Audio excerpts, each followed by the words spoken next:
Welcome to week 4. We will talk about training, education, and scope of practice, as well as medical mathematics, the first part of this very, very important topic within healthcare. So let's begin with our first slide in our PowerPoint. And of course, we'll also talk about the organization, the structure, and the function of the human body. So let's begin. We will discuss part 1 first. Part 1, of course, it's going to be focused on medical mathematics, at least the first part of medical mathematics. This is a topic that will require more than just one lecture to be fully covered and fully understood. And the first slide within this topic will be basic premises. You see some pictures here, some seemingly random numbers that might remind us of the Matrix, and then you have Ettore Majorana, the famous theoretical physicist, the image of the Fibonacci series. You see all these numbers, 2, 3, 5, 8, 13, 21, 34. And then two main things to keep in mind when we want to understand medical mathematics. A good knowledge of basic medical mathematics calculations are essential for all healthcare providers to be successful. Such calculations are required when doing various tests for the safety of all our patients. So this will be, for most of you, possibly just a reminder of basic math, nothing that will require a further scientific knowledge in the field. But for all these things, it's a really good way to associate basic formulas to their practical application in the context of clinical healthcare settings. So let's begin with the numbers. Numbers are expressed in different forms. Again, this is very, very basic, just a reminder and a revision. Whole numbers, the counting numbers, and zero. I will leave aside all the philosophical, theoretical speculation about the value, the meaning of zeros, but this is what we mean by whole numbers. They, in other words, do not contain decimals or fractions. And then we do have non-whole numbers, which are, as the name implies, numbers that have decimals. For instance, 0.75, which is the usual way to represent this number. Here in parentheses, I simply put European Union, but of course this is true for many other geocultural areas, versus 0.75, which is the common way to represent the same number here in the United States. Now, I will mention that for safety and precision reasons in healthcare, very, very often we suggest to add the zero in front of the decimals, in front of the 75 in this case.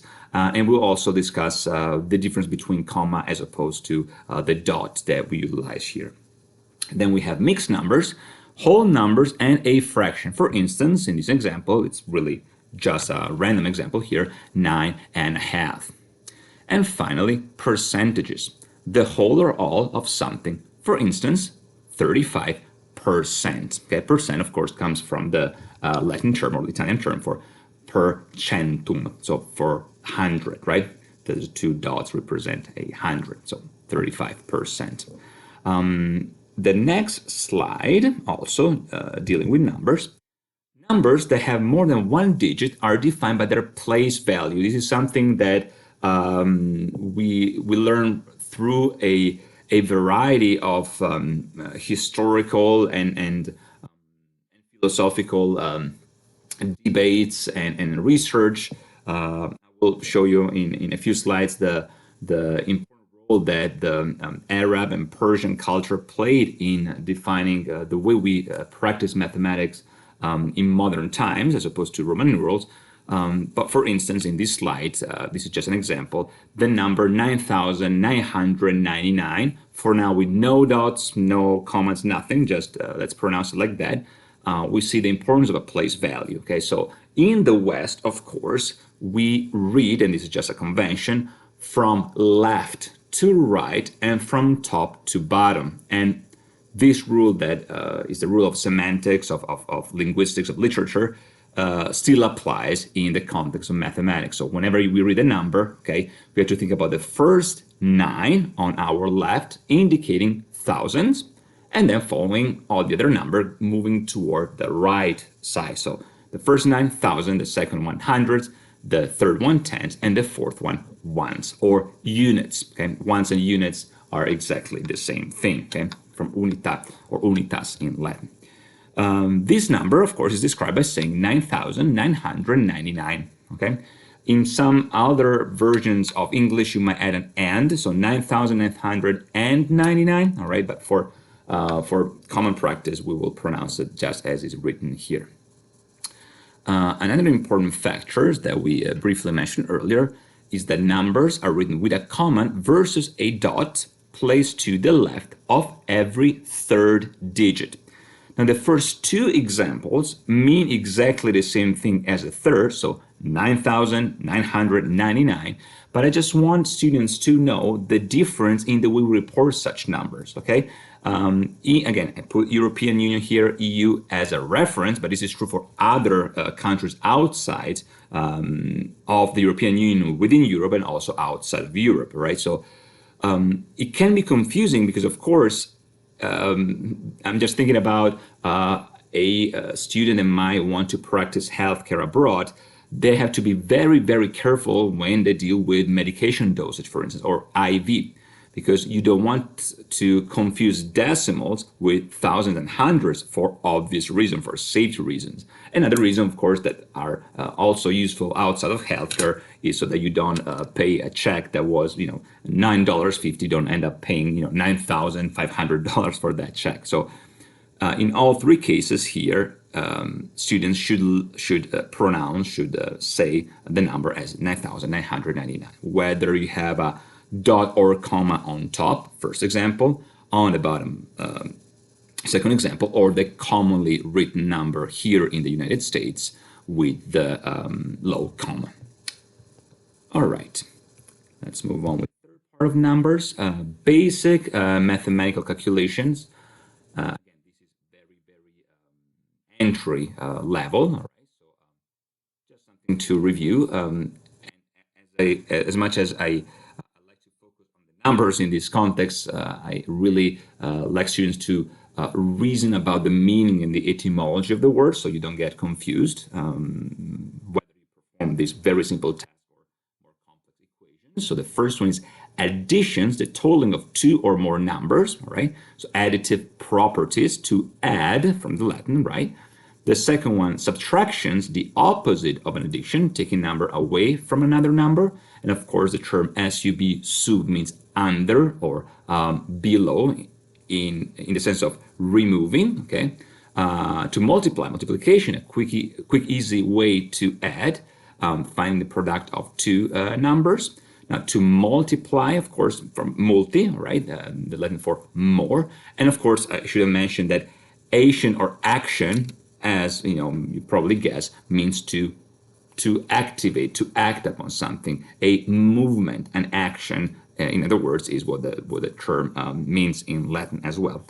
And finally, division, the opposite of multiplication, the process of separating into parts. Okay, so to the term divide, okay, division is to separate, to create a space, a mathematical distance between two parts. And of course, this is also the meaning that we utilize in mathematics. All right. A few more elements here. When we talk about the metric system, we talk about the system itself, I dare to say.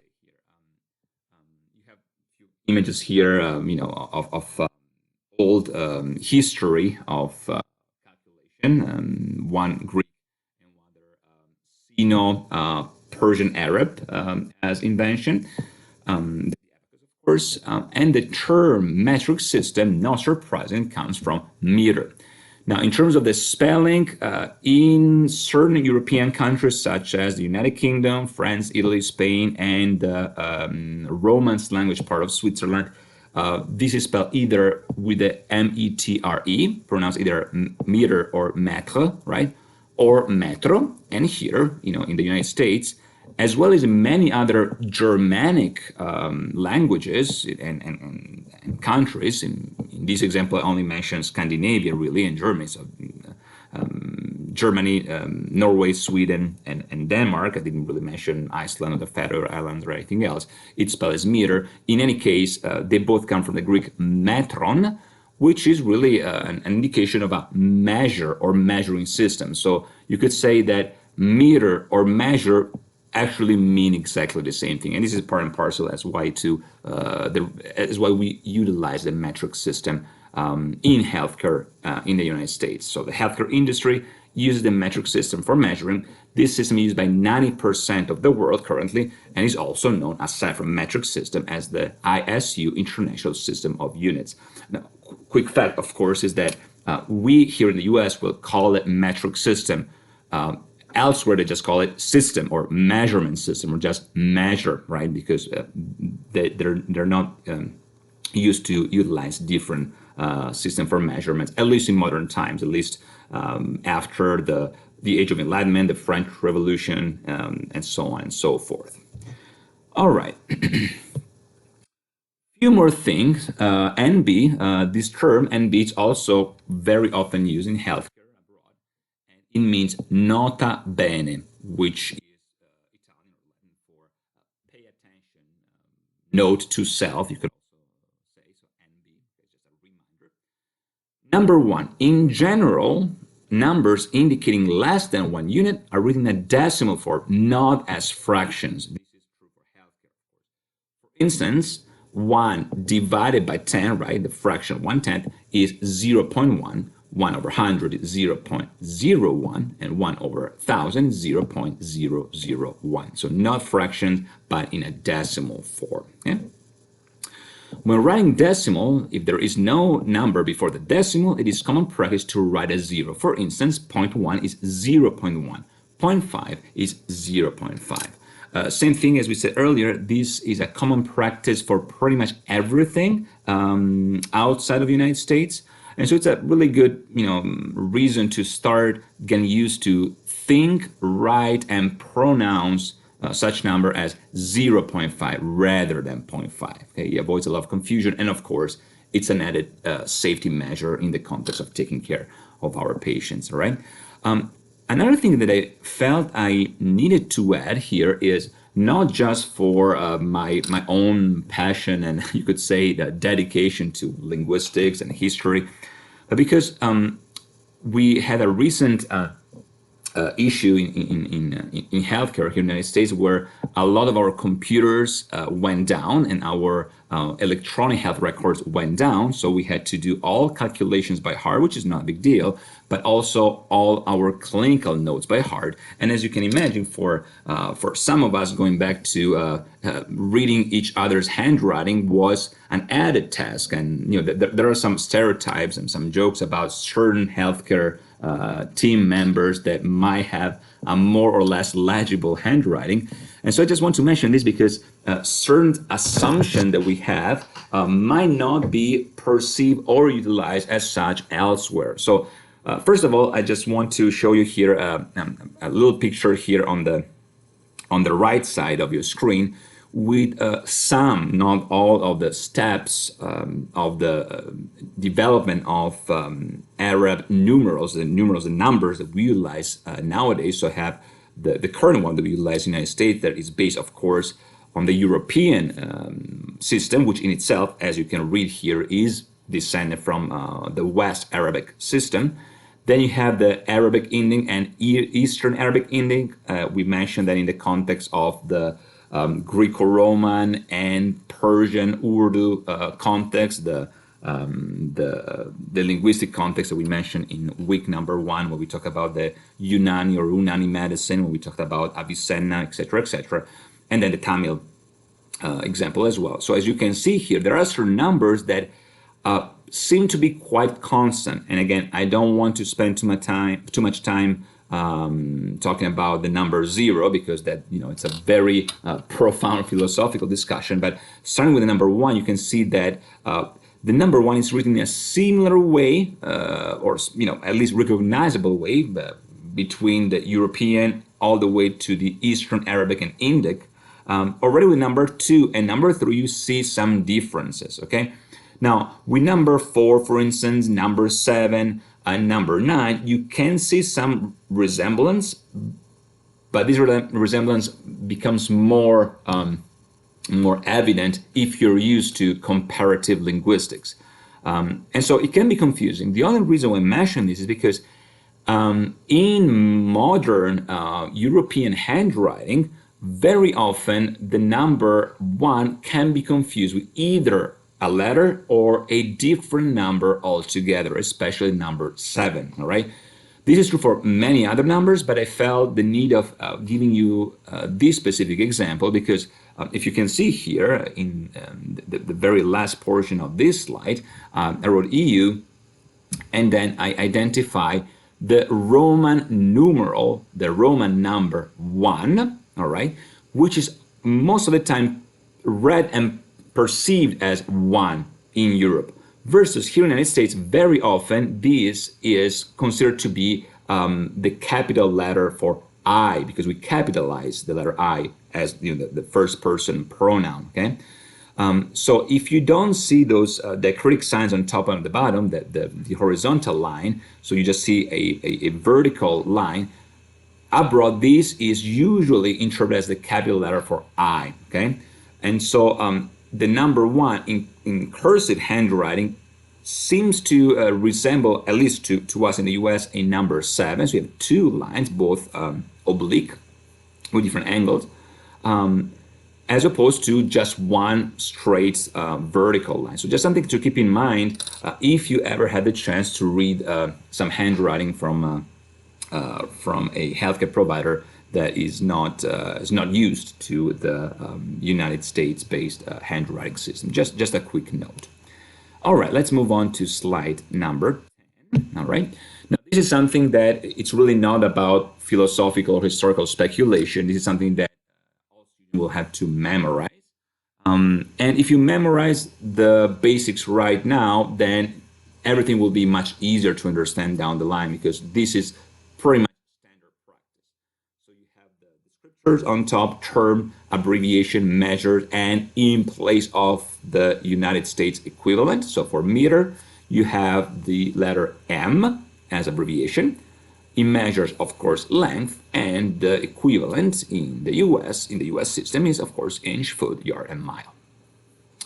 Gram down below, abbreviation G, the letter G, and the measure is, of course, weights. So the equivalent system here is ounce and pound. And finally, here you have liter, right?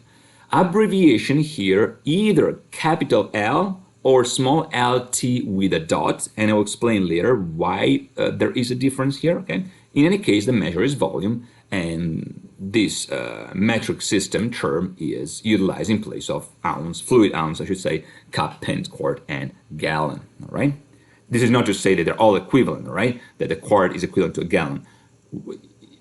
We're talking simply about the measure area, so the liter measures volume, okay? Slide 11. All right, 3 more. Term kilo, which is really from the Greek term for 1,000, abbreviation K, and what it measures is 1,000 units. So in itself, kilo simply means 1,000, okay? It does not mean 1,000 kilometers, doesn't mean 1,000 miles, doesn't mean 1,000 ounces, doesn't mean anything. Kilo is simply 1,000. Hecto, instead, with the letter H, is 100 units, okay? So we will see some compounds, some terms that combine kilo or hecto with the corresponding measure, all right? Measure area. So let's move on to slide number 12, okay? The term deci, deci, or deci, depending if you have more about Roman, Greek, or Germanic pronunciation, respectively, is identified with X or 10. X, of course, is the Roman numeral, and 10 is the Arab-based, Western Arab-based, or European number. Abbreviation is lowercase d. For instance, deciliter. Now, careful here. We're not talking about deca, right? We're talking about deci. This is confusing because what it measured, what deci measure is 1/10 or 0.1 unit. Okay, a decaliter instead measures 10 times, okay? So 10 liters, okay, not 0.1. This can be confusing because in the end, deci, deci, or deci, right? It's simply the Latin form of the Greek deca. So they both mean 10, right? But the abbreviation usually for the 10 times, okay, so the more, okay, is the capital D or the Greek letter delta, okay? Now, I would advise students not to use the Greek delta because the delta very often is utilized also in the context of biostatistics, for instance, to represent a delta difference, for instance, an equation when you have a comparative analysis. So I would advise you not to use the capital delta, but use the capital Roman or Latin D, all right, for deca, and the small d for deci, okay? So deci, 0.1, deca, 10 times, all right? Just a quick note. Wonderful. The next one down, again, same thing, centi, centi, or centi, depending which pronunciation you pick. Roman numeral C, as expected, right, from centum, all right, or modern European Western Arab number 100. Okay? Abbreviation C, for instance, centiliter, and what it measures, as you probably guess, is 1 over 10, so, 1 over 100, 100 or 0.01 unit. Milli, again, capital M for the Roman numeral, or thousand in modern terms, abbreviation M, okay? Example, milliliter, okay? Which is not 1,000 liters, right? Because you expect that to be kilo, right? So, as expected, based on the previous two examples, it's 0.001 or 1 over 1,000. All right, so like everything else in this course, I like students to reason about certain things rather than try to memorize everything by heart. And this is definitely the case for Roman numerals as well. Now, there are certain Roman numerals that I will not discuss here because we will not use them as much in the context of healthcare. And this would be the case of the number 50, for instance, that's represented by the letter L, capital L, or the number 500 that is represented by the capital letter D, or other writing elements such as adding a horizontal line on top of the number that multiplies the number by 1,000. So for instance, an L with a top horizontal line indicates 50,000 rather than 50. So we don't have to discuss that much in depth, but for basic Roman numerals that we utilize every day, a good way to memorize them is simply to think in exactly the same way as Romans or all Italic people used to count back 2,000, 3,000 years ago. And it is by virtue of using their digita, their fingers, their hands. So number 1 to 3, it's not usually a problem because we count 1, 2, and 3 in the United States as well. So you would expect them to be 3 vertical parallel lines, right? And it's definitely the truth for Roman numerals. Number 4 can already be a little tricky because depending which Roman style you follow, which Latin style you follow, whether it's the archaic form or the more modern one, and of course by modern I mean early to late Middle Ages to early Renaissance, sometimes you see this number written either with 4 I's, so to speak, for lines, okay, or IV, we would pronounce that in English. Now, IV is really 1 subtracted to the bigger number 5, so 5 minus 1. So where did the letter V come from in the Roman numerals, the letter V utilized for 5? Well, first of all, it's not really a letter per se, it's a shape, and it's a shape created by one's hand, the letter V, okay? So 1, 2, 3, 4, 5, okay? And of course, if you want to write 6, V, and then you will have to add a 1, okay? So VI, right? Now, to subtract 1 from 5, you do the opposite, IV, okay? Now, for the letter 7, letter 8, number 7, number 8, same thing. So 1 or 2 or 3, okay? So this will be 8. For number 9, it's really rare to see the number 9 written like this, okay? So V and then 4 lines, very, very rare. more often than not, you see a 1 subtracted to the bigger number, which is 10. Now, the number 10, as you expect, is a number made up by all fingers in both hands. But rather than writing it like this, Romans utilized the total shape of their act of crossing their arms, the crossing their hands like this, okay? And these, of course, resemble an X, and it's why they utilize the letter X to symbolize the number 10. Now, of course, the same thing can be applied for 11 and 12 and so on and so forth. So xi, or x plus 1 is 11, x plus 2, 12, and so on and so forth, right? Now, very often use Roman numerals in the context of history. For instance, when we're thinking about the 19th century, we write this as XIX, because, of course, this is 10 plus 1 subtracted from the other 10, which is 9. So 1 plus 9 is, of course, 19, all right? Now, we could spend more time talking about numbers and, the anthropology and the history behind the way ancient people and ancient tribes used to count. But I want to be focused on this lecture. Maybe just one thing to be reminded is that, first of all, not every language follows a singular, plural / binary code. You have a lot of languages, especially the Semitic subgroup, that have, at least in the archaic form, dual forms as well. So you have certain semantic values that reflect the singularity, the single person, okay, and this is reflected in pronouns, for instance.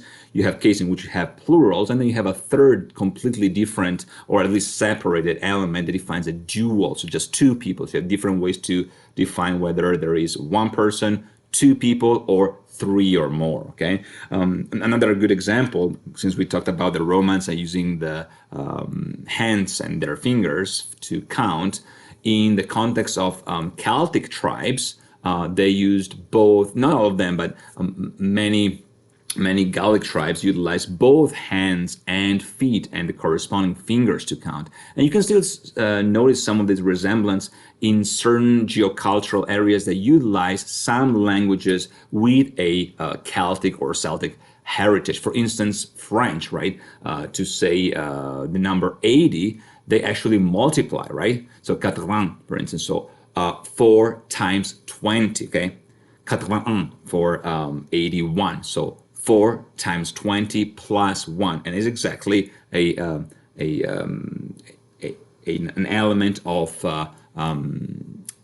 Celtic culture that is reflected in the modern usage of language. So very often you find these traces in modern linguistics.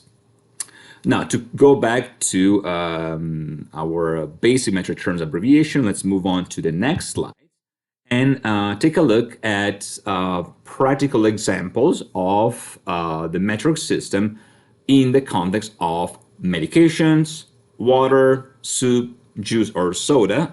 And this is very important if you are, of course, having a direct intervention, meeting with your patients. So, for instance, 1 ounce of medicine is 1 ounce multiplied by 30 ccml, which is equivalent to either 30 cc or 30 ml. Now, remember, there is a little note right below the title here. Remember, please, that cc indicates cubic centimeter, okay?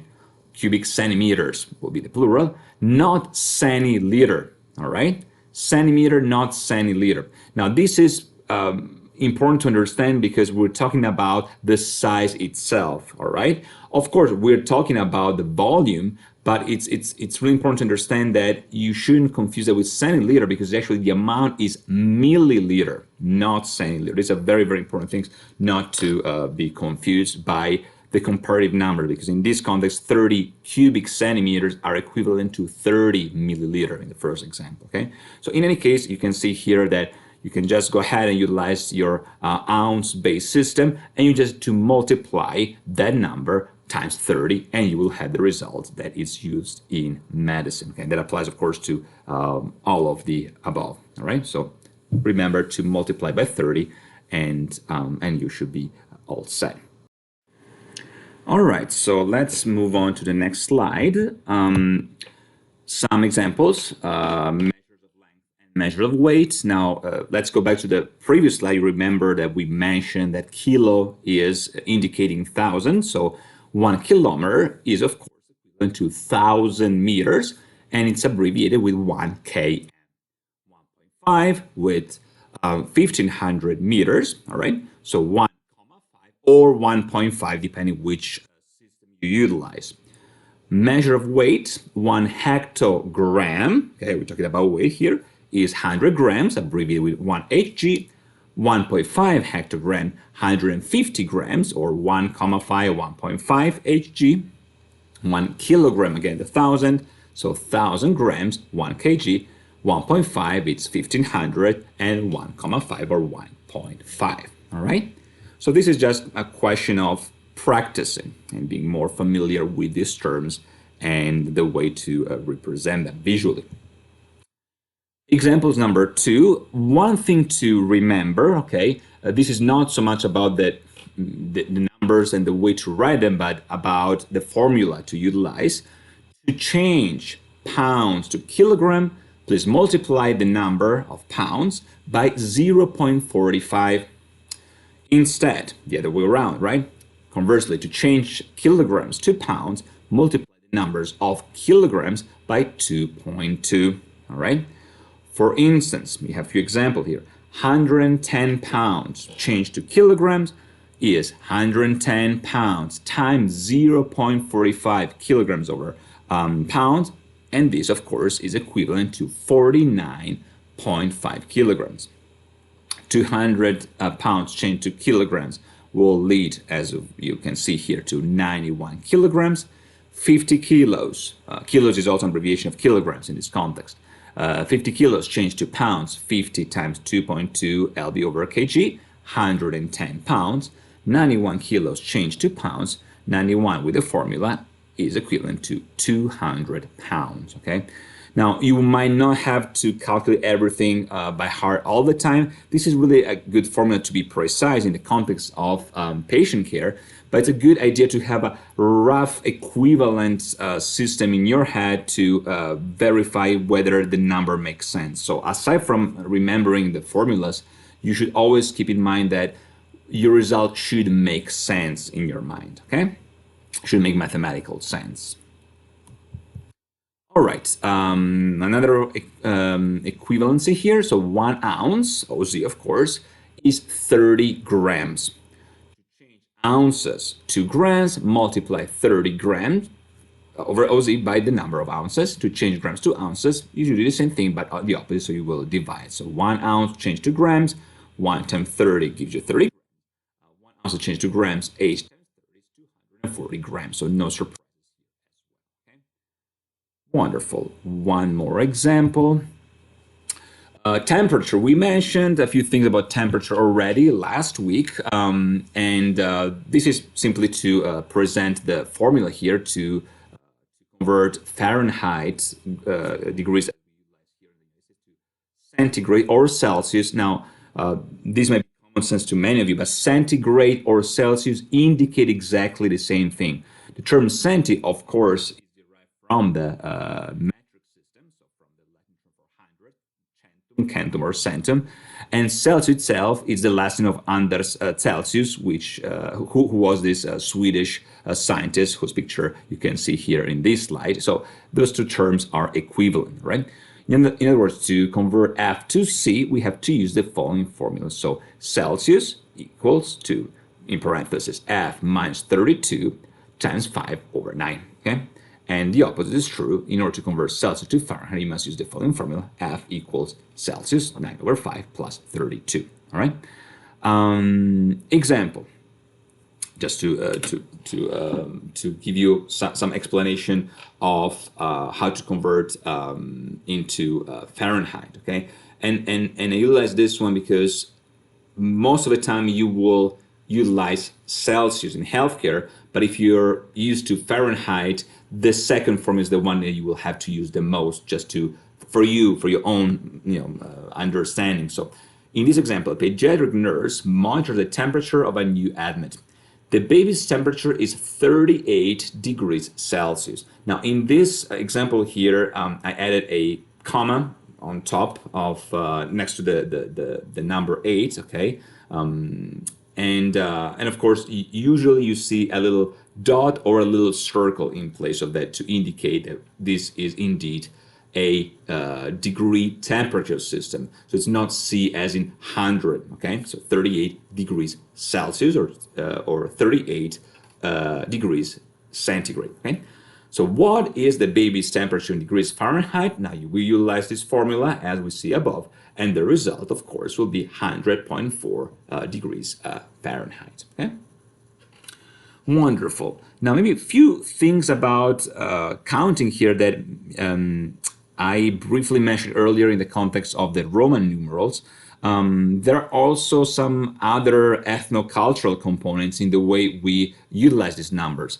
Now, in this context, we're not talking about any historical elements to convert Roman numerals to Arab European numbers, but simply to provide some insight to all of you if you will become healthcare providers serving a diverse population, a population that might have a very broad geocultural, ethnocultural area they come from. So in the way they interact with you, you cannot necessarily assume that their command of the English language is appropriate to the type of question you need to ask, especially when you're trying to figure out their baseline, and you're trying to figure out what their baseline values are, and they might not be able to verbalize necessarily the numbers. They might not have the correct pronunciation, or they actually don't know how to say that in English, and so they might try to make themselves understood by virtue of using their hands. So in the next slide, I just want to give you some example of how those numbers can be represented outside of the United States. All right, so just a few examples from a few countries, okay? I don't want to take too much of your time. This is just to provide some insight, okay? So ethnocultural components. Example 1, please show the number 2 using your fingers, all right? Now, number 1 is usually perceived, at least in the United States, as I'm okay. Now, this is something very, very important. Also, quick personal note, that's how I count personally. I don't longer rely on my hands, but if I have to communicate to someone that's far away from me and they might not be able to hear me, I utilize my thumb to say this is 1. And so the person in front of me might perceive that as I'm always okay, which, for the most part, it's actually the truth.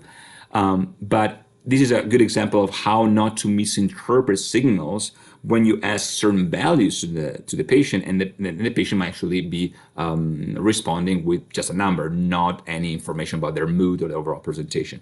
Number 2, again, this might look like a pistol, for instance, or a firearm elsewhere, but in certain culture, this is simply number 2. And this is, again, different than what I said earlier about the Roman numerals. So just sometimes there's no match between language and ethnocultural components, something else to keep in mind. Number 3, number 4, and number 5. Okay, so just something to keep in mind. Example 2, also very interesting. Please show the number 3 using your finger. All right. The number 3, contrary to this list of numbers, it's kind of interesting because in the first 2 example, there's no really much of a surprise. The only difference that the missing finger is a different one, right? So the little finger as opposed to the index finger between Tanzania and Iran. In Italy, the number 3 is pretty much equivalent to the image above. In Russia, the third number, so the third finger, it's not really extended in the previous case. Now, this might not always be the case. I just want to mention that you cannot expect all Slavic or Russia-Slavic population to actually utilize that for number 3. Very often you see number 3 as in the Italian equivalent or the Iranian equivalent, okay? But very often this is utilized not to be confused with the sign for a blessing, okay? The 3 fingers very often are used, especially in the context of the Orthodox Church to provide a slava, a blessing, okay? That has to do with the Trinity in Christianity and many other things connected to theological elements and liturgical ones. So This is just an example. In the United States, as you all know, this is usually how we represent number 3. So it's not different really from the Iranian counterpart.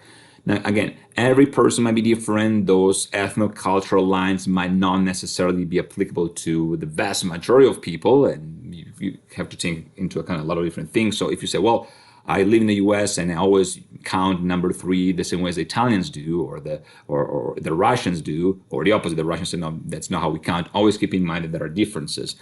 This is simply a slide to provide insight into the diversity of population we're trying to help. All right, moving on to slide 19, some exercises here. What I'm going to ask you here is to read from the next slide here.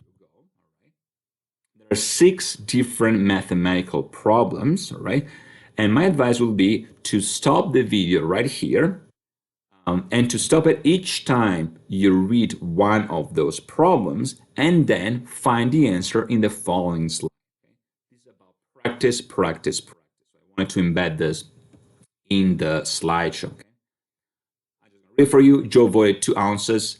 How many ml? You should remember what ml stands for. Remember, how many ml did he void? Okay, and so just to give an example, each of these problems has a different color code. So stop the video here, read the rest, and then you'll see that you have corresponding colors in the next slide. All right, so talking about Joe, so Joe is the problem written with in black. So the next one will, of course, be 60 ml. Okay? So I hope you had the correct answers. Just as an exercise here, you can create your own mathematical problems here. And of course, the best way to memorize this thing is practice, practice, practice. Now, the examples that I mentioned earlier are examples that are very common in the context of healthcare, also with certain elements that are utilized. And so this is just something to familiarize oneself with this equivalency and mathematical calculation. All right, talking about these equivalences, more comparisons to come. 1 teaspoon is equivalent to 5 cc's or 5 mLs. Equivalent, if you remember. Now, you should be already familiar with this, especially if you like to cook, but the acronym or the symbol is different. So teaspoon is TSP versus tablespoon is TBS, okay? Now, of course, we're talking about spoons, and T and table have exactly the same initials, so the only way to distinguish between these two is to have a different acronym, right? So 1 tablespoon is 15 cc or 15 ml. All right, another example here before we practice again. If a doctor ordered a patient to take 3 teaspoons of a medication, how many cc would the patient take? So we'll go back here. We see that 1 teaspoon is equivalent to 5 cc, all right? So we will multiply these 3 teaspoons times 5, and the result, of course, will be 15 cc or 15 ml, all right? All right, so how many tablespoons is that? Keep in mind that 15 cc is 1 tablespoon, all right? So you just need to divide it, and you will have the corresponding number. All right, so let's do that. Let's practice. So next slide, same thing as we did back in slide 19. There are a few mathematical problems that I will present to you, all right? Again, 4 different colors and corresponding answer with the same color code. So again, please stop the video right now and try to do 2 things, in fact. First one is to read each problem. You stop, you try to figure out the answer, the response on your own, and then you'll check in the next slide. And also, to the focus of our class, try to research those medications that I listed here, okay? Now, of course, you're probably all very familiar with Tylenol, but there are 3 more that I would like you to research, so you can do that as well. So go ahead and please stop the video right now. Try to familiarize with both the medication and the problem, and you'll see all the answer in the next slide. All right, so let's see those answers right here, okay? And of course, you can see all the answers in the slide, the PowerPoint that is uploaded in the system anyway. But the good thing is to be interactive, so I'm trying to provide this through this video. All right, now we talked about numbers. We talked about very basic mathematical calculations and formulas here. Now I would like to add even more practical component to this conversation. And we are almost reaching the midline here of our lecture. So slide 24. Something that you should always keep in mind at every interaction, anytime you meet with the patient, but especially in the context of a clinical medical assessment, nursing assessment, or the administration of either medication or therapy, all right? So few things to keep in mind.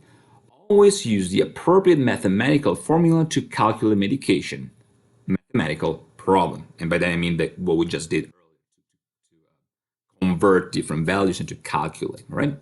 Now, we are not here to demonstrate any, unusual, incredible mathematical understanding and capacity and skills. So please take your time, right? Shortcuts should not be used when calculating medication problems. So how can we do this? Well, take a deep breath, identify, verify, and label the problem. Labeling is really, really important because as long as you understand what we're talking about, then half of the issue is already being solved. So label the problem as well as the answer has to be consistent, right, with the correct measurement. And this is especially true because it doesn't really say anything about who you are as a healthcare provider, as a student, as a researcher, or as a person. Very often, it's common actually to make mistakes. For instance, if you're at the end of a 12-hour night shift, okay, and you might make mistakes that are very, very simple, and yet they have profound consequences. In the previous example, we mentioned the difference between a teaspoon and a tablespoon, okay? And if you're very tired, it's very, very easy to make this type of mistake. So just take your time. Now, few more things. Place the decimal point in the correct places, or the answer will be incorrect. Now, this is of course common sense, but again, if we are tired, this is just one small sign, a small dot, or a small line, or a small comma, depending which system you utilize, and the whole thing will change. So check the accuracy of the calculation, and in parentheses, verify whether the answer makes sense, all right? Now, aside from your precision, now take a step back and say, well, does that make sense that this person is taking, I don't know, 10,000 cc of Thailand? Does that make sense or not? Or in the context of weight, does that make sense that this person's weight is, I don't know, 800 kilos? And you probably say, well, it doesn't really make sense. So you have to just go back and say, well, I probably made a mistake here and there. It might be just a question of a comma, so just redo your calculation. And if it doesn't work, seek assistance, okay? There's no such thing as avoiding, there's no such thing as bad as trying to avoid some inner sense of guilt or shame for not feeling adequate, right? And be blamed for making mistakes because our patient's life is at stake, all right? So even if it's a very, very basic calculation, multiplying 3 and 5, right? Just take a deep breath. If it doesn't make sense, seek assistance. All right, now the next slide is one of the cornerstone within medicine, but especially within nursing, all right? So it's a very simple diagram that is called the 5R diagram, whether the 5R means the 5 rights formula, okay? So whatever you're doing in the context of clinical interventions, keep in mind that the center of everything you're doing is the right patient, okay? Even before you're thinking about, dosage and one medication, one intervention, you want to make sure that you have the right patient. Very often you have cases of homonymy on a unit, okay? So a patient whose initials might be the same, or whose name and last name might resemble one another, might sound the same. They might be slightly different in spelling, but it's very easy to make mistakes. Or one patient's name is another patient's last name, and the last name of the first patient is the first name of the second one. So just make sure that you review this, okay? Especially in those units where you have either double rooms and or different unit structure, just make sure that you have the right patient. On top, right there, you have the right medication. Okay, right after the right patient, you have the right medication, because of course we're talking about biochemical reactions and sometimes emergency situations. So always make sure that you have the right medication, which also means the right label. Okay, and by right medication, we should also add that you should be familiar with both brand and generic names. Okay, whether the brand names, for the most part, is utilized in the context of a very specific geographical context, okay? Now, in other words, you might be traveling to Africa, you might be traveling to Asia, you might be traveling to Europe, and you ask for Tylenol, and people might not know actually what you're asking for, okay? Or if you're asking for a leave, right? But if you're mentioning acetaminophen, then you have a higher opportunity to be understood and get the right one, okay? Now, there are other situations where within chemistry or biochemistry applied to medicine, there are different names for this for the same thing, right? So if you think about, I don't know, adrenaline and epinephrine, noradrenaline, norepinephrine, but for the most part, just make sure you have the right medication, and for the ones that you utilize the most, familiarize again with the brand name and the generic name. All right.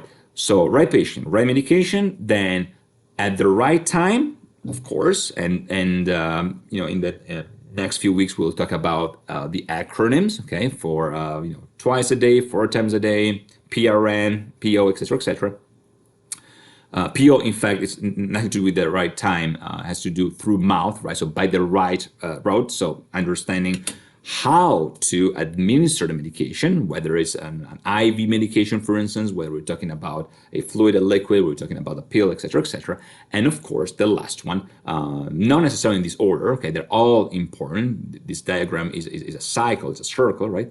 But the last one that we talk about here is at the right dose, okay? So 5 rights: the right patient, the right medication, the right time, and the right dose, and by the right road. Okay. All right, another practical application of medical mathematics, and this is the slide that concludes this first part for lecture 4. As part of the 5R formula, it's just an explanation, the healthcare provider must, okay, so we really have to do these steps for precision and safety. Assess the MD medication order, so to make sure that the medication is there and you do all the things that we just previously mentioned, but also that the medication matches the MD order. Again, we talked about earlier about, sorry, double word. We talked about handwriting, right? And very often basic mistakes that have tremendous consequences happen when we simply did not read the order appropriately. Now, it's not a question of blame game here. We're not talking about who made a mistake. Was it the nurse that misread the note, or was it the doctor that should have done a better job in writing the note? It's not a question of who's to blame.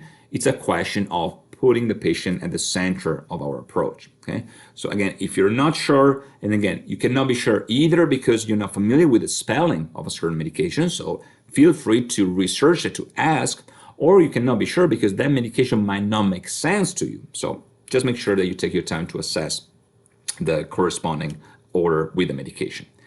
Check the HP, all notes really, the main provider, the psychiatrist, the physician in general, the clinical notes, and very important, when it's possible, when the person is alert, awake, and from a bioethical standpoint, they can answer those questions, directly ask the patient about medical history, or especially, I would say, history of allergies. There's always something that could happen if there's a note that wasn't read or someone forgot, whether it's allergy, I don't know, whether there's issues with penicillin, for instance, or any type of allergies, or even food intolerances will be really good to assess, okay? So ask the patient in person. Third step, clinically assess the patient's current condition and presentation, okay? As well as the purpose for the treatment, medication, or IV solution, all right? No, so you have to see if the medication matches the current way the patient presents themselves, all right? Or whether it would be proper to ask again the MD whether medication should be administered a little later, for instance, or there's something that's happening. Maybe it can be, I don't know, a cutaneous reaction, a skin rash, or something that might be indicative of something else that happened as a reaction to a previously administered medication, okay? Or an inappropriate heart rate you notice, or the breathing changes. Anything is insight producing, so it adds information. Number 4, determine the patient's understanding of the purpose of the prescribed treatment, medication, or IV solution. This is also from the perspective of bioethics, okay?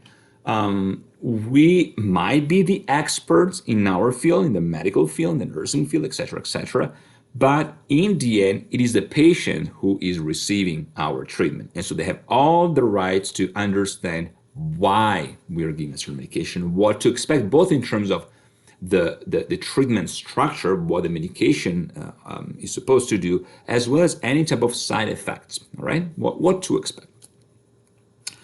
Then, point 5, instruct or teach the client or patient about the medication and, if applicable, about post-discharge self-administration. For instance, when the patient goes back home and they will have to take the same pills after being on the unit.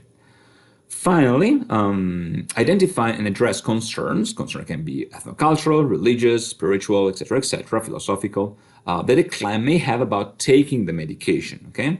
Whether we're talking about pills, whether we're talking about a vaccine, any type of concern will have to be respected, has to be informed.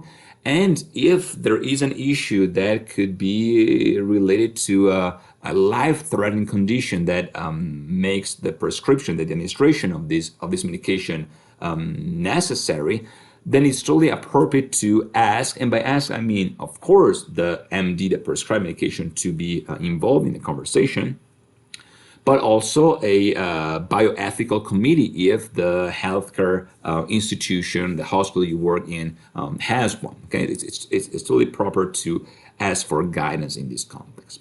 All right, so this will be the last slide for the first part of this lecture, Medical Mathematics Part 1. And we will move on to Part 2. Part 2, Organization, Structure, and Function of the Human Body. This part of the lecture will be very didascalic, and by that I mean I will mostly read from the slides rather than elaborate further, simply because it has to do with a lot of terminology. So you can, take a look and listen to this lecture, but my advice will be really to go back to the slideshow as well and stop at each slide and try to on your own create a mini scheme, a summary of the things we'll discuss today. Now this of course is an introduction, right, to these 3 aspects of the human body, but each part will of course warrant an entire coursework. So keep in mind that those are very basic elements that we will discuss today. All right, first slide. How are we studying the human body, its structure and function? 2 main areas, 2 main connected disciplines. One is anatomy and the other one is physiology. Now, of course, anatomy is related to the work of a surgeon. If you remember our discussion 2 weeks ago about the difference between a doctor, a physician, and a surgeon, right? So anatomy is really equivalent to the cut process, a very hands-on process, and not surprisingly, anatomy deals with structures, shape of the body, its parts. Gross anatomy, of course, can be seen without a microscope because it talks about, as the name implies, gross. And I should mention that gross has nothing to do with the English equivalent of being gross, but has to do with actually a Venetian Veneto term, which is one of the languages and dialects of Italy from the Veneto area, from the capital Venice, the Republic of Venice, from the term grosso that was opposed or rather utilized in the context of merchant exchange. Okay, so you have the term grosso, which is the overall big, great element, and then you have the netto and then the brutto. Okay, you probably heard the term netto weight, right? And then you might have heard of the brutto, B-R-U-T-T-O weight. And then you might have heard of the tara, T-A-R-A. So those are all merchant-based terms that stem from the Republic of Venice. So gross anatomy is the big one, you could say, the big structure, okay? The structures that are big enough to be able to be seen without a microscope. And then, of course, you have microscopic anatomy, too small to be seen without a microscope, all right?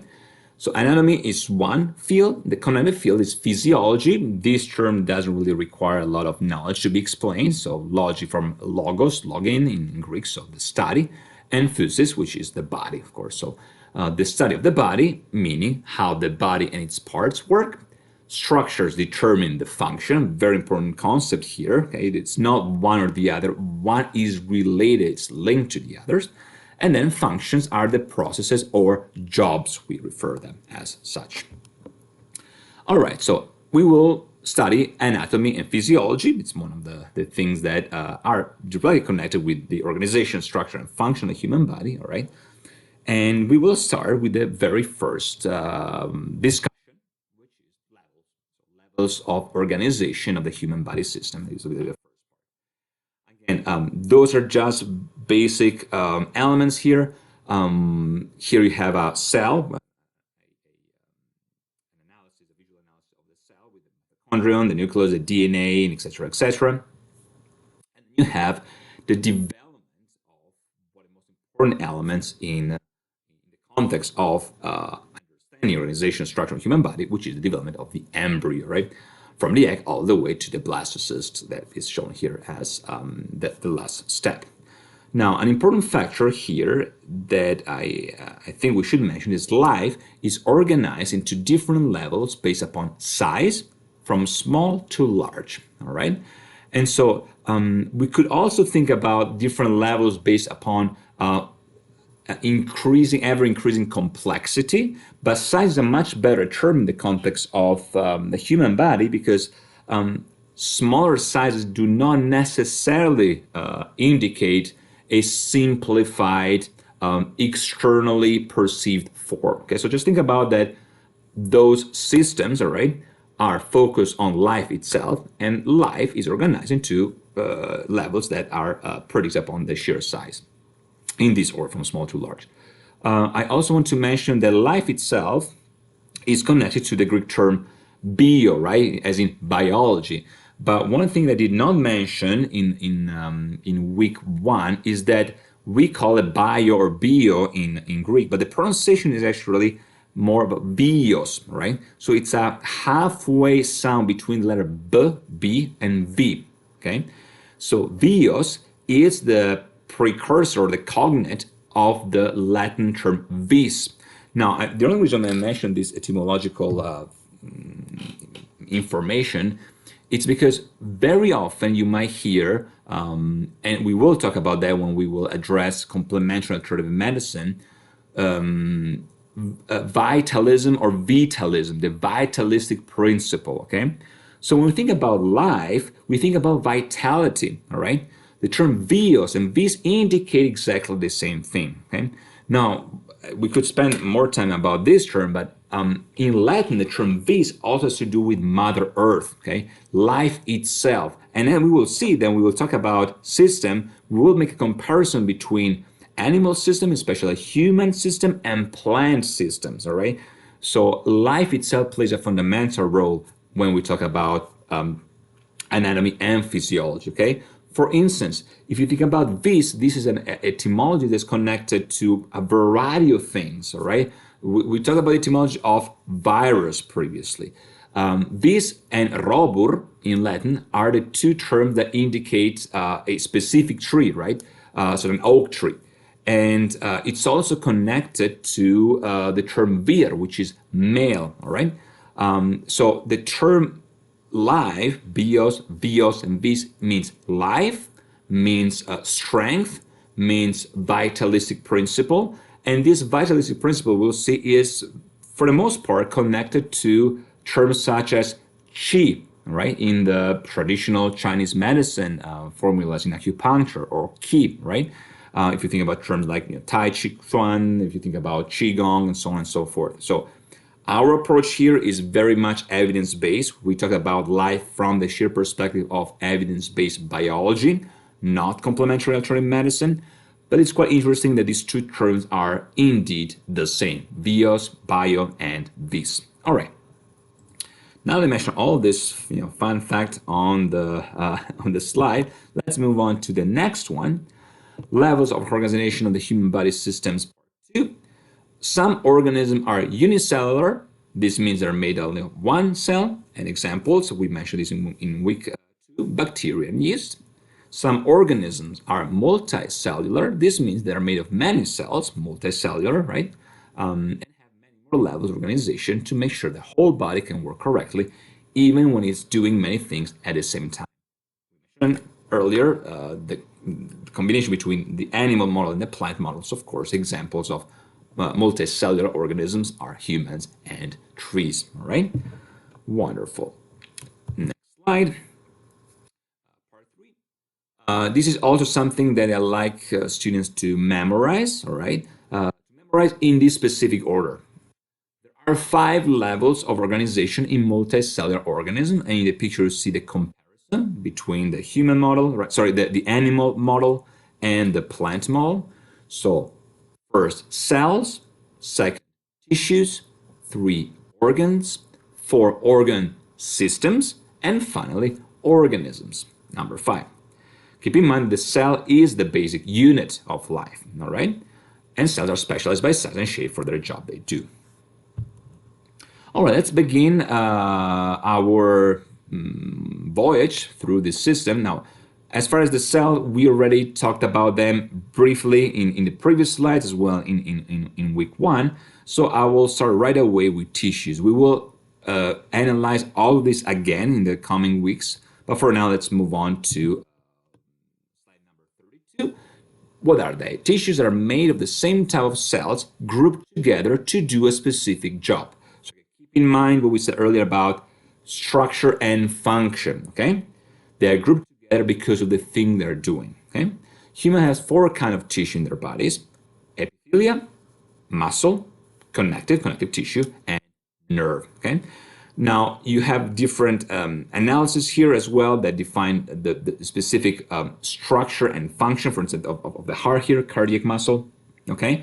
But those are the four human body tissues that I want you to remember. All right. So cells, tissues. Let's move on to organs. It's the next slide. So what are organs? Well, organs are made up of, as you expect, different tissues that work together to perform a task. Again, this system is structured in multiple layers, from the smaller to the bigger. Okay? For the smallest one all the way to the biggest one. All right. And in this slide, you see a very broad description of internal organs. Mentioned this multiple times. Our skin is the biggest external organ we have, the biggest organ we have, in fact. Okay, so here you have pharynx, larynx, heart, arteries, muscles, liver, gallbladder, kidneys, skeleton, and intestines on the left side, right? And you have brain, lymph nodes, lungs, spleen, bone marrow, stomach, veins, pancreas, urinary bladder. So other elements on top of organs, of course, on the left side. All right. So cells, tissues, organs. What's next? You guessed it, it's organ systems. This one is very complex, so I just added 2 very basic images here simply to provide a comparison between the human model and the plant model. Of course, especially in the context of a human model here, you'll have 7 organ systems. The truth is that we have 11 major organ human systems. Everything is moving toward the biggest structure. So again, an organ system is a group of organs working together. So these 11 major ones for us humans are the integumentary, the skeletal, the muscular, the nervous, the endocrine, the cardiovascular, the lymphatic, the respiratory, the digestive, the urinary, and the reproductive system. Okay? So those are the 11 major. You find indeed different models. Some models will indeed talk about 7 major human organ systems. Some models will even talk about 4 human organ systems. But the general scientific consensus is that we should focus on these 11 ones. Now you might wonder, well, why is the scientific community not in agreement? Well, the scientific community is indeed in agreement, but you should always keep in mind that all these systems are mutually responsible for their overall function, in a sense that the separation in areas and function is a separation that we created as healthcare scientists, okay? But the truth is that each system is a part of a whole, as you expect, okay? Now, as far as the plant organ system, this is similar, parallel, somewhat simplified, okay? And again, you have different types of description with different numbers, but in general, we think about the 2 main ones, the 2 major plant organ systems, the shoot system, A, okay, which you can find on top, and then the root system, B. So the shoot system is, of course, what's visible, what's above the ground, and includes organs such as leaves, buds, stems, flowers, etc. If applicable, okay, we're still talking about shoot system if the plant does not have flowers or fruits, or if it does not have, for instance, fruits at that specific time during the season, all right, it's still considered part of the shoot system. And then the root system, as you guess, because we're talking about roots, it includes those parts of the plant that are below ground. Okay, so roots, tubers, and rhizomes. All right. Now, since our main focus is people, is human beings, we will leave the plant organ system aside from now, and we'll move on to the integumentary system in the next slide. Mentioned, the skin is the external, is the largest organ we have, and responsible for a variety of things, okay? It has to do with providing an interface between the inside and the outside. So of course, it has to do with receptive elements, with pain receptors, understanding temperature and pressure. Now, I mentioned in class that it's interesting enough that these 3 main elements are connected to our parietal lobe, right? So temperature, pressure, and pain, right? But again, to review the function, to protect, to have an overall separating cushion-like mechanism, waterproofs. What it does is also to create salt and urea and regulates temperature, okay? You have a little description here, a visual description, an image here with the epidermis, dermis, and the subcutaneous layer. In terms of basic medical terminology, dermis has to do with skin itself, and the EPI is the external layer, right? Think about epidemiology, for instance. And the term epidemiology that you hear a lot in medicine has to do with the vision above, right? The bird perspective, you could say. So EPI indicates from above, external, okay? And then demios has to do with the people, and logon has to do with the study. So you could expect that epidemiology is a field that has to do with monitoring, in a statistical sense, biostatistical terms, the public health effect of, for instance, a pandemic, okay? That's what epidemiologists do, right? Or the intervention based on specific vaccination, for instance, okay? Wonderful. The rest, it's also pretty self-explanatory. Hair shaft, sweet gland pore, capillary, dermal papilla, basement membrane, touch receptor, and sweat gland duct, all right? Now, needless to say, I won't spend too much time on each of these terms, but dermal papilla has to do with, of course, the same etymology as the dermis, okay? So dermatos, derma for skin, all right? All right, talking about the skeleton in the next slide. Structure, bones, cartilage, ligaments, and joints, okay? One medical term, just to give you a little more description here. When we think about ligaments, of course, the term ligaments has to do with link, okay? Ligare in Latin means to fasten, to link, to create a mutual, to create a glue structure between two elements. It's also the same etymology you can find in religion, for instance. Religare, to connect, right? To bound, okay? So ligaments, right? Function, support.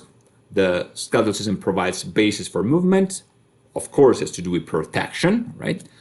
And a term that I would like students to remember in the context of this system is hematopoiesis, which is formation of red blood cells that happens within long bones. Now, the formation of red blood cells, of course, has to do with the term hematos, okay, in Greek.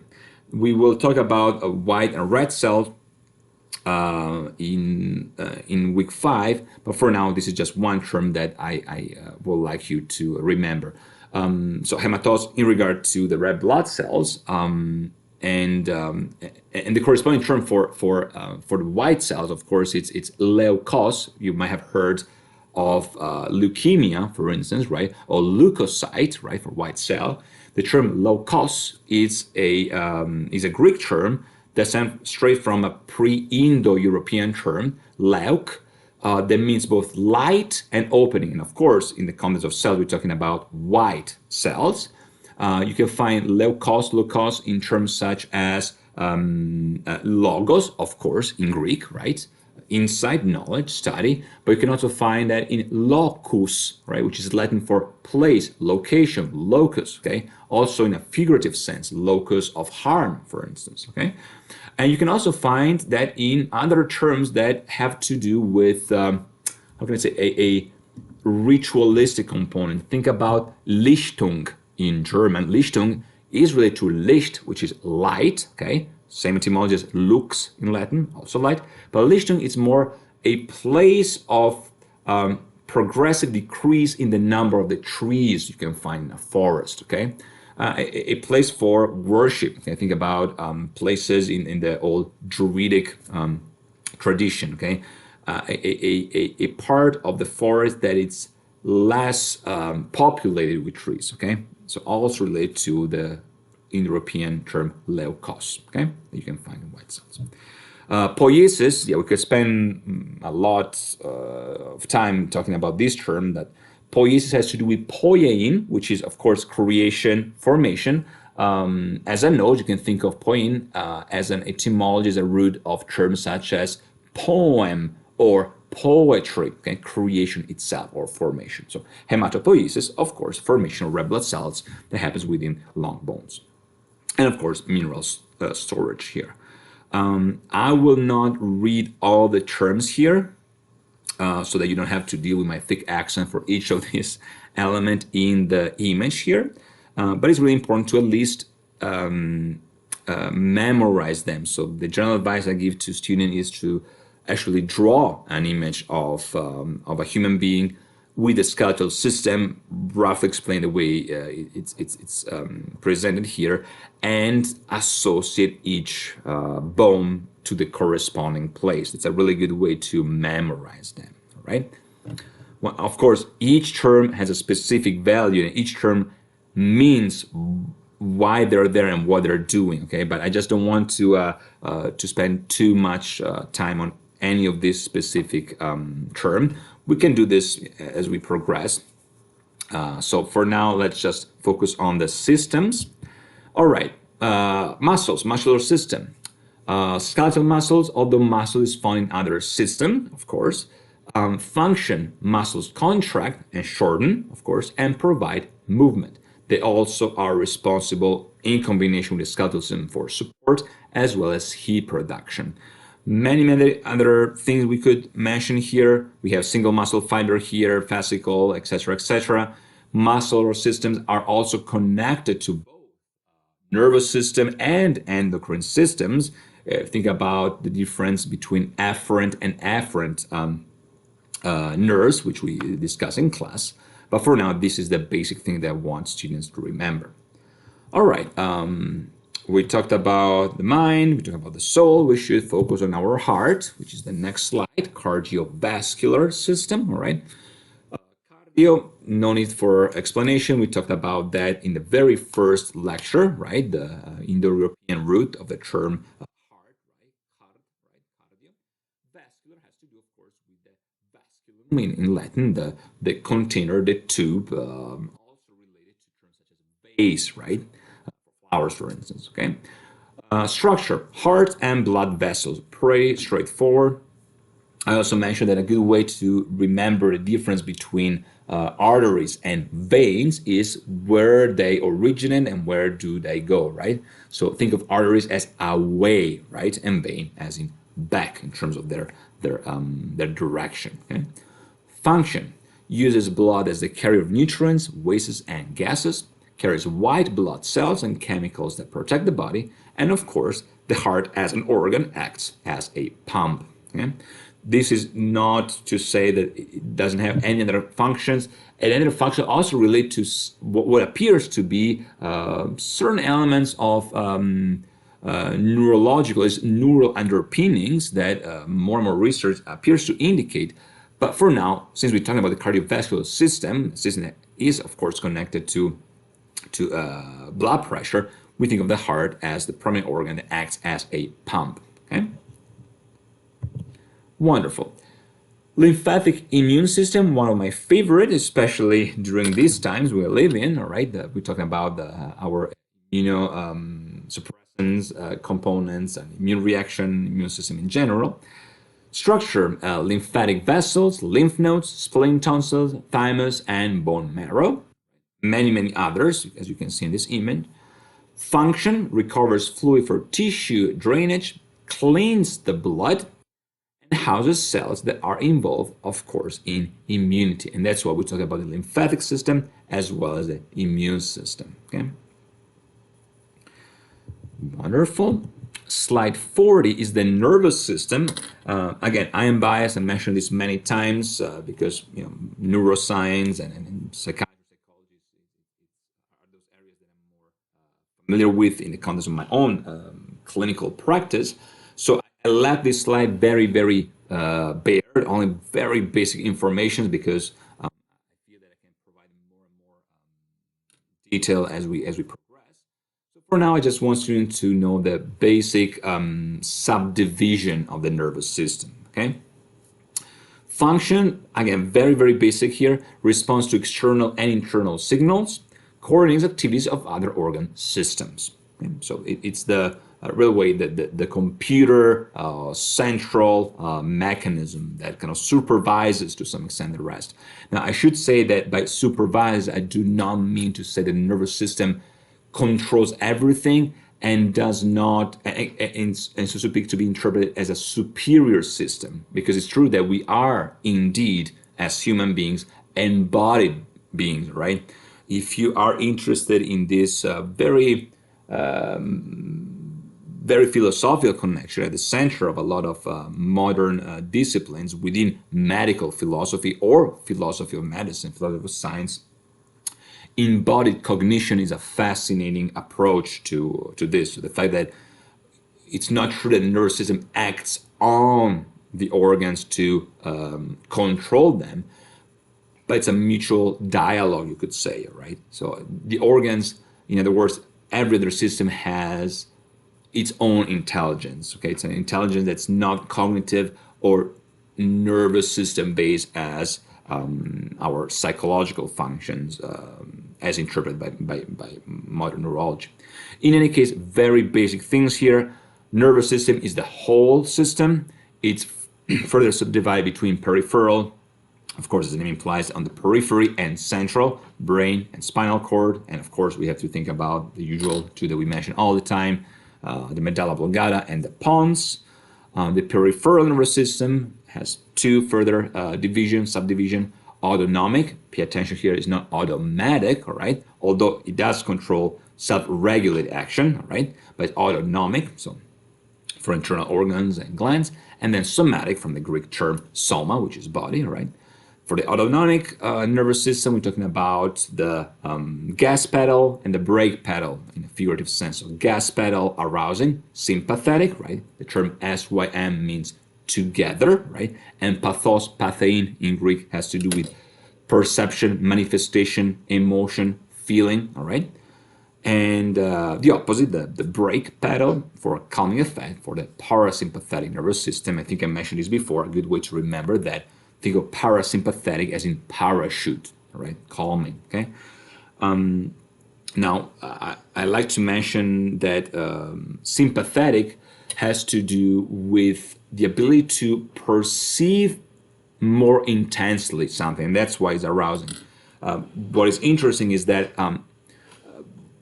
I just mentioned this here because it's a common comparison that I make in many of my classes, how words change and how the whole meaning can change accordingly. For instance, the Greek term sym, S-Y-M, plus pathein, pathos, has a Latin equivalent that means exactly the same thing, and this equivalent is spelled as cum passio. So from sum pathos to cum passio, all right? Meaning exactly the same thing. So S-Y-M becomes C-U-M, and P-A-T-H-O-S becomes P-A-S-S-I-O. Okay, so sum pathos, cum passio. And yet in English, we have a very different approach to words that used to mean exactly the same thing. So if you're saying to someone this person is sympathetic, you will, have a certain reaction. If instead you say this person is compassionate, you might have another one, right? Now, even if you remove the sim, this is relevant, but the effect is even higher. If you say to someone that they are pathetic, it's probably not going to be received well. But if you tell them they're passionate, you will have a different reaction. So just something to be mindful of when you talk about medical terminology. All right. Finally, the somatic division, coming from soma in Greek, right, has to do with two main parts: sensory input and motor output. Okay.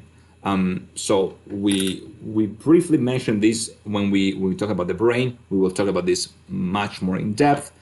Think of the brain and on the system itself as what's on the front as reaching out. Sorry, what's the frontal part of the system, I should say, not what's in front. The frontal part is reaching out. Okay, so motor base, think about the motor cortex, right? And what's in the back as in receiving sensory. Okay, so somatosensory map, for instance. All right, that's all I want to mention for now about the nervous system. To be mindful of the time. Endocrine system, which is the sister, brother, parallel system to the nervous one.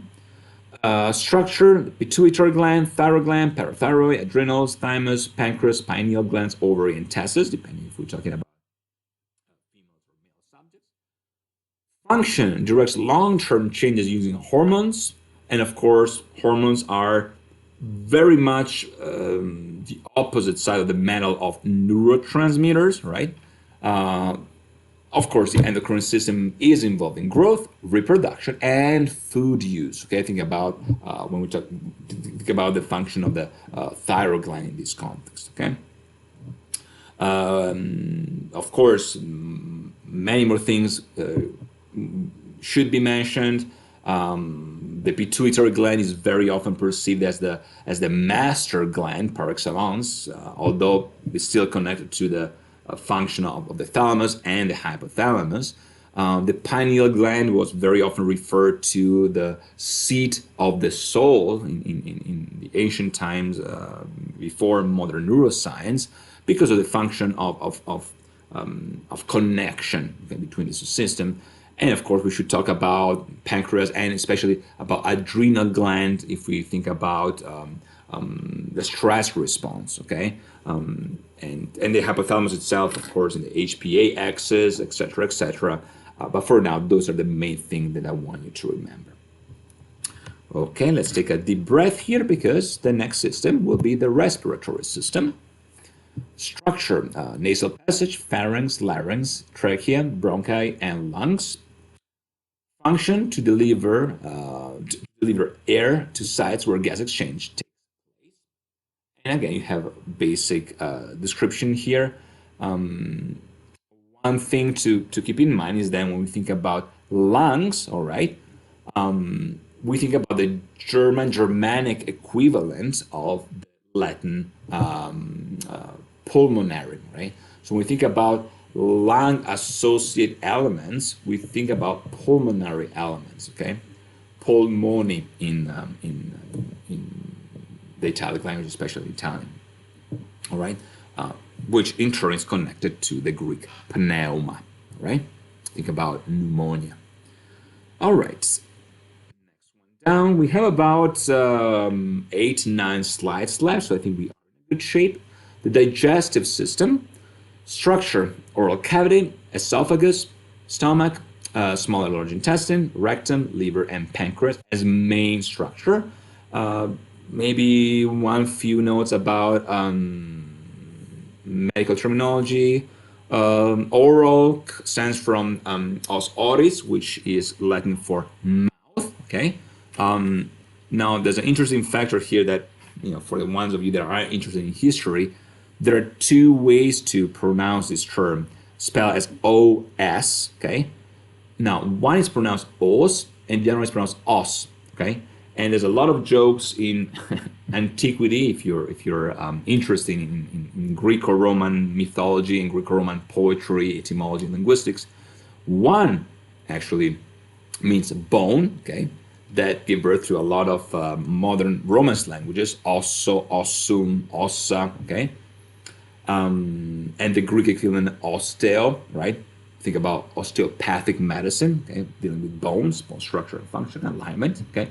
And the other is os, that has to do with mouth. So there are a lot of jokes of especially the late stages of the Roman Empire in North Africa, the area around Carthage or Carthage in Carthage in modern Latin, where the new generation mistook the mouth for their bones. Okay, the term os is also related to the term vos or os or vox, which has to do with voice. Okay, so the oral cavity.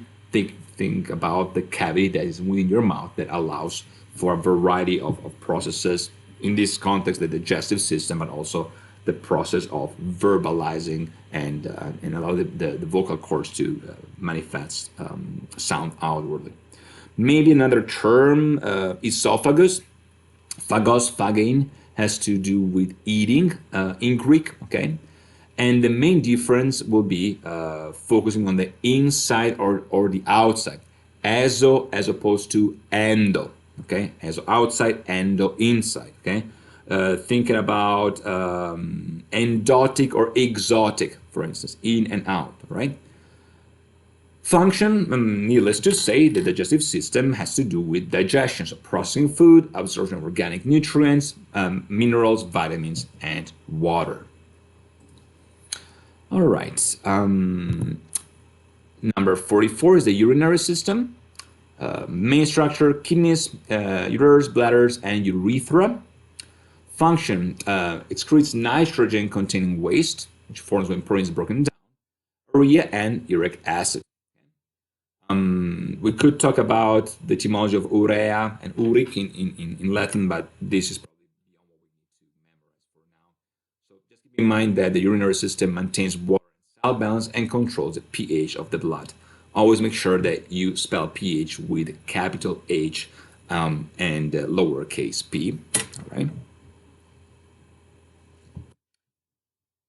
Wonderful. This is the last slide for the second part of this lecture, and then we'll move on to part 3, the reproductive system, structure for male subject, test, sperm, scrotum, penis, accessory glands, and duct system. For females, ovary produce eggs, uterine tubes, uterus, and vagina. This is pretty straightforward. Maybe just few etymological notes about medical terminology. If you think about uterus, the term uterus is actually connected to either in English, okay? Because the uterus is the place that can produce the spectrum, okay? So a uterus can produce either a biological female person or a biological male subject. So either or, that's the etymology of uterus, okay? In Latin, either is pronounced and spelled uter, okay? So either, other, uter, uter, they're all related terms, okay? So from the more mystical perspective, the uterus is connected to the alchemical cauldron, the life bringer, the life producer. Okay, so to Mother Earth itself. Okay, and we could spend a lot of psychoanalytical analysis here in talking about that specific function. But for now, this is just one etymology that I feel like I want to share with all of you. Okay, so either. Function, pretty straightforward, production of sex cells and hormones to produce offspring. Okay.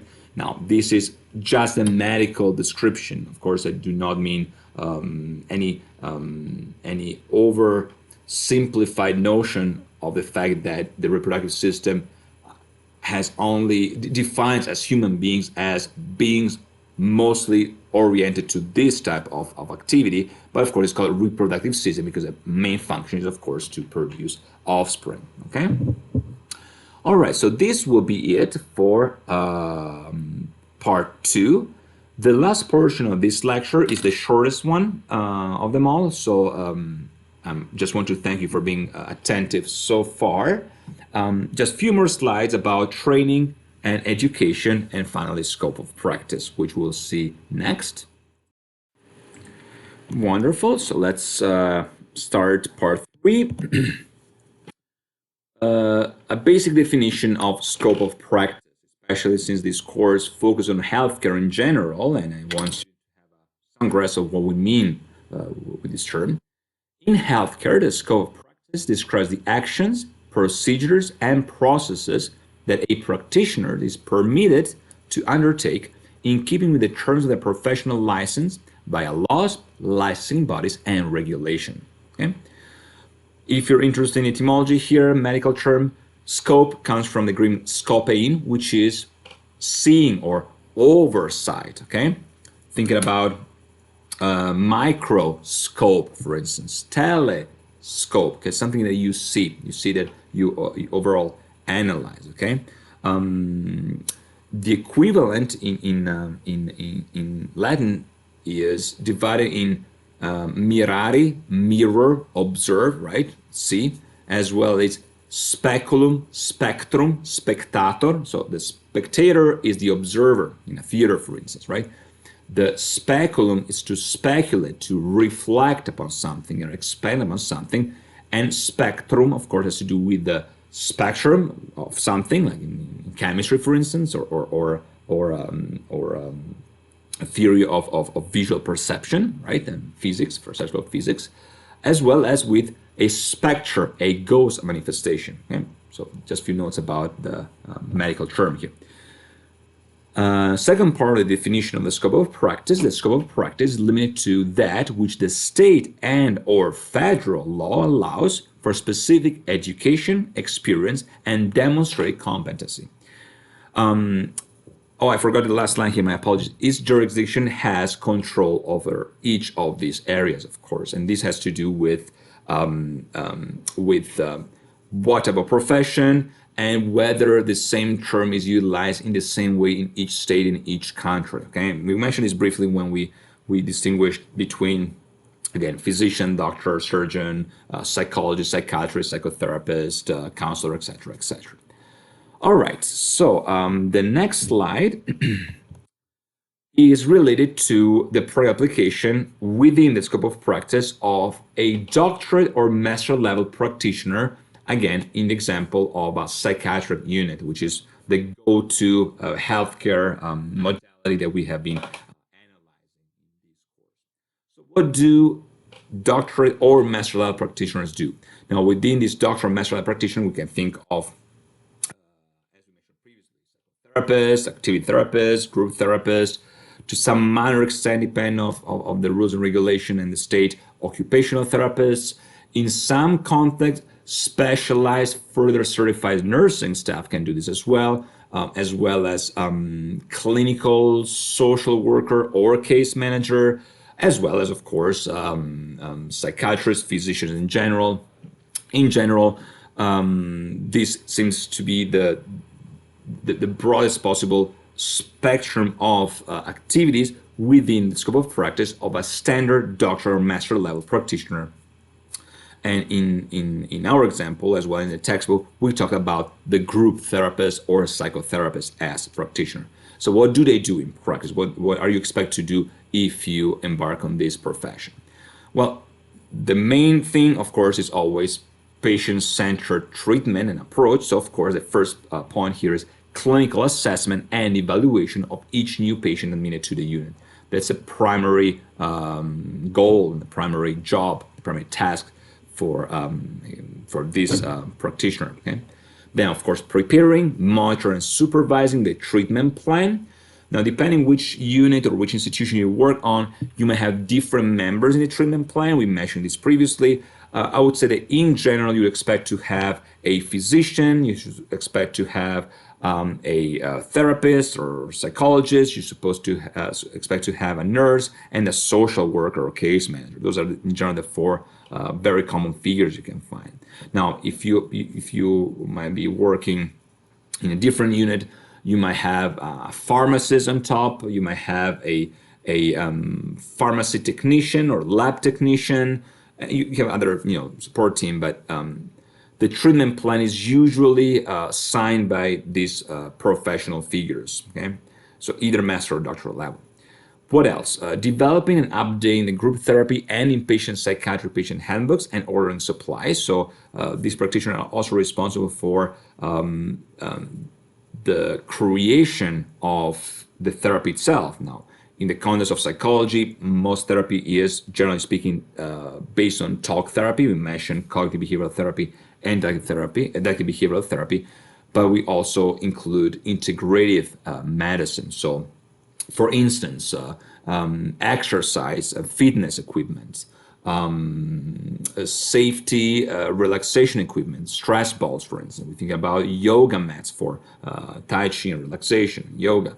We think about art supplies for art therapy groups or musical instrument for music therapy, etc., etc. Giving and checking homework, very, very important, because part of any treatment, it's the idea that the patient has to be empowered. Now, homework can be physical exercise in the context of physical therapy, for instance, or can be filling out a worksheet in psychotherapy. All right, so it's important to involve the patient in their treatment. Okay, so they're empowered, they better understand what we're doing, what care we provide, and also they feel better about themselves because they're working on something. That's kind of a externalizing process, very beneficial. Okay? In practice, these practitioners also lead therapy, as the name implies, so both individual and group sessions. They write progress notes, especially clinical assessments, treatment plan, and SOAP notes, which we mentioned previously. Few more things before the end of this lecture. Supervision, especially in the context of group therapists, they also supervise other treatment team members, both within the unit as well in other departments. And they supervise them both in patient care and other tasks, for instance, to make sure signatures in place, that the orders have been monitored, that each treatment team members is completing the task of selecting what type of intervention and what type of follow-up plan each week the patient will receive. And depending on which hospital or which institution you work, you might have a specific date in which every supervision or every summary of tasks or completed treatment plan notes is monitored. Very often it's Wednesday or Thursday, just halfway between the week. And this kind of makes sense because it is less common to have the same amount of admission over the weekend. Now, of course, one of the big exceptions is the emergency room, the emergency department, in which you cannot predict who is going to be admitted in any given date, day, or time, right? Mentoring nursing and medical students by allowing them to observe the group process and then meeting with them afterwards to discuss their experiences. Again, the group therapist in this context is also the liaison, the connection between biomedical components, research areas, and psychotherapeutic, occupational activity group based interventions. So they're kind of the supervising figure in this context as well. Finally, meeting with and updating volunteers on necessary information before volunteer-led groups. Few examples here. Volunteers are an essential part of every hospital. Think about pet therapy, for instance, patient or peer-to-peer support groups, Narcotics Anonymous, Alcoholic Anonymous. There are volunteers in the spiritual care departments that you can find very often in hospital, as many other examples. Okay, so the group therapists also monitor this activity. Last part for the common tasks: developing, monitoring, and publishing research studies on clinical, therapeutic, and quality improvement areas.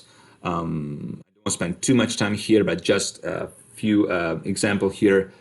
Focus groups, which is for the most part a patient assessment, a patient satisfaction survey questionnaire that the hospital administers at least once a week, in which the patient is asked multiple questions about their quality of care, their interaction and communication with different treatment team members, the unit and hospital structure itself, whether there are any issues pertaining to the organization or any triggering elements, lighting, for instance, or loud noises, or some treatment team member, I don't know, opening, closing the door constantly, etc., as well as external factor, for instance, dietary restrictions, food quality, and so on and so forth. That's within the focus group.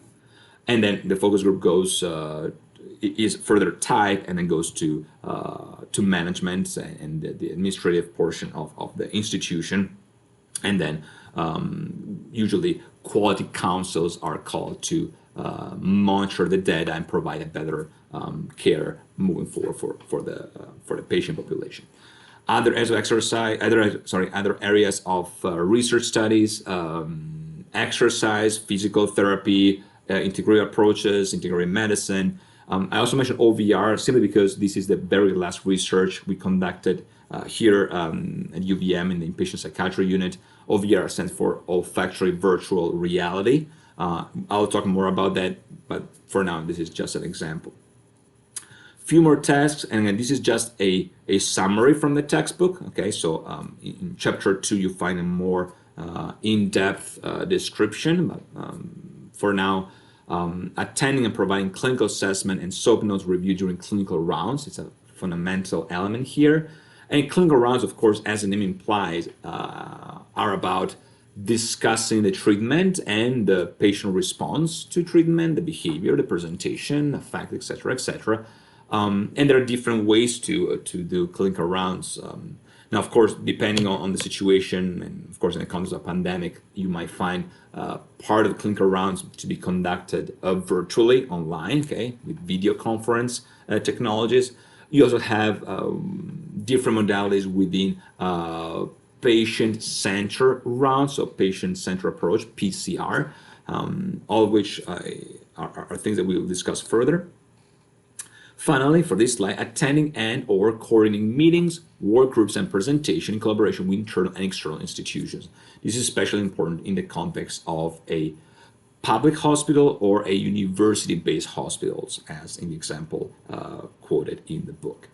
The last 3 slides are just a summary of some of the results from the focus group here. So 1, 2, and 3. The only thing I want you to pay attention to here is that whatever a situation, whatever the type of treatment, there are certain values that are patient-focused, practitioner-focused, or team-focused, as well as external factor. For instance, in this slide, number 1, these are the patient survey results in the months of April and September, all right, in 3 different areas. Okay, so you see that you have the number of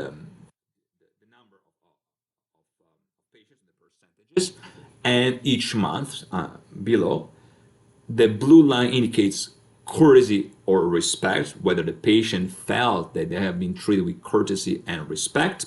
The green line is explained, so you could understand whether the treatment team, in this specific example, the group therapist, provide information with an appropriate communication jargon, you could say, so that that did not use terms that were too difficult to understand.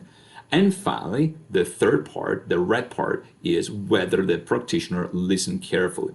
Now you can see here that the results are quite remarkable and how positive they are. I mean, I would say that I'm not surprised. I know that the department is doing a fantastic job. Of course, I'm somewhat biased because I am part of the treatment team members. So I know that the group therapists do a fantastic job, and there's really no data under 80%. Now, this is just an abstract of the research, but the data seems to be quite consistent through time. But you can see there are some differences, right? For instance, between May and September in the red line, okay? But overall, every data that we calculate, the average here, it's always between 80 and 100%. So it's a very good data. Now, let's take a look at what appears to be somewhat different in the next slide, okay? So again, same three areas: courtesy, respect, explain so you can understand, and listen carefully. You see that around September, there's a little low there, okay? Slightly below 80, right? If I remember, that between 74 and 76%. All right, so this seems to be a little less, okay? And the same thing you can see here is on slide 53. Now, just to give you an explanation here, an explanation you can find, of course, in the textbook. Slide 51, this one, and slide 52 pertains to the professional figure we just mentioned, the group therapist, okay? Now, group therapists are, because of their high level of training on one side, as well as the broad scope of practice, the fact that really they really connect all different professions in the hospital. It's kind of this high professional figures are very often involved more than any other treatment team members with the patient. So it's not surprising that the results are very, very good. In any case, let's take a look at the lowest rating here that happened around September, which went slightly below 80%, and compare this month, September, right, with the next slide, which is a slide that has to do with other treatment team members, right?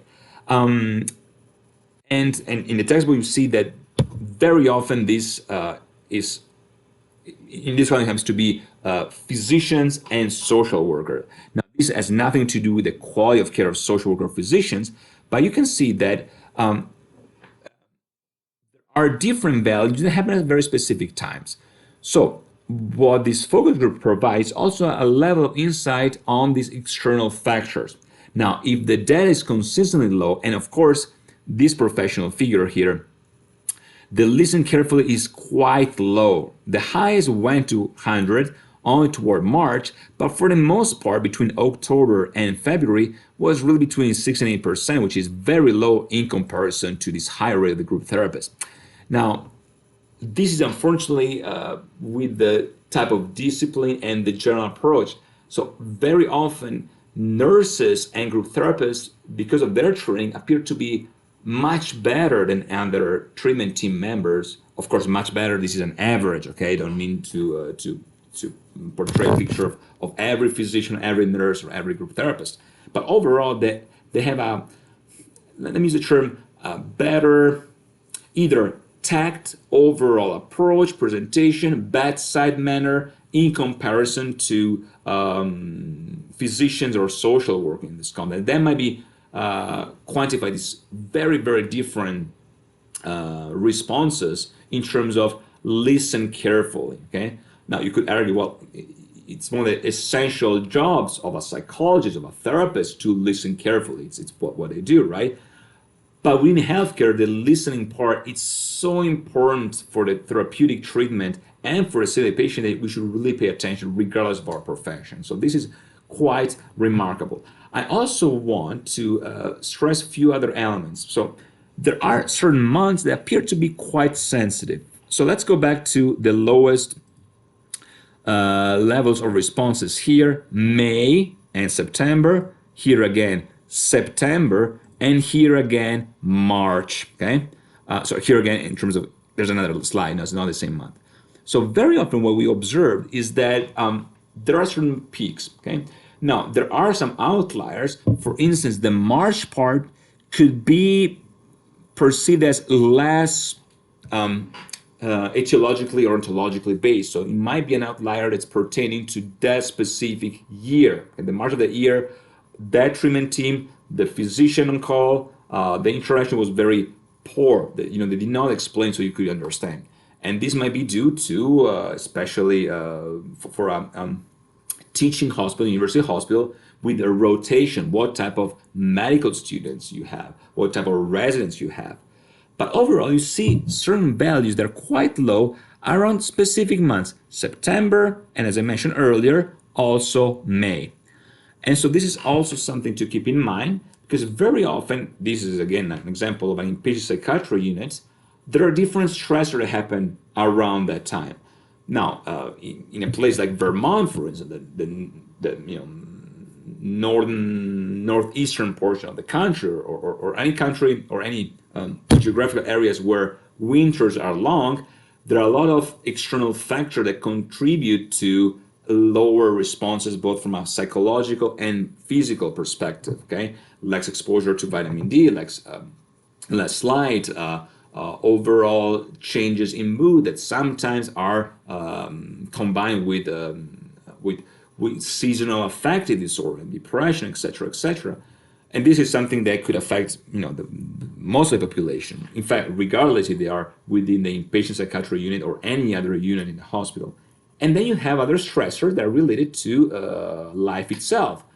For instance, in the context of September, okay, very often in the case of younger patients, we talked about adult population, so a younger patient, we think about college years, okay? September is very often associated with starting again, right? New semester, added pressure, added stress. And so those stress triggering factors are something that could possibly quantify certain amount of